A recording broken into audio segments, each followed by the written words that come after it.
اصول جواب بر به آداب. روز شخصی به آداب ابن حیبه را حقارت میکند. ابن حیبه را روی گردانید.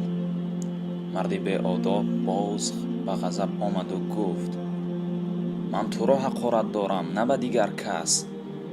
ابن حیبه جواب داد: من هم از تو روی گردانیدم، نه از کسی دیگر. پس سکوت و به توجهی بهترین جواب است.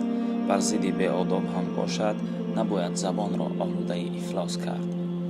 حضرت علی رضی الله عنه فرموده است: شخصی که میخواهد راهبر خلق شود، در اول باید خودش را اصلاح نماید و بعد به اصلاح دیگران بپردازد. پیش از آنکه که با سخن به آنها ادب را آموزاند، اول باید با رفتار خوب به آنها ادب را آموزاند. چه خیلی که میگویند برای بهتر نمودن یک جمعیت نمونه خوب بودن کفایه است.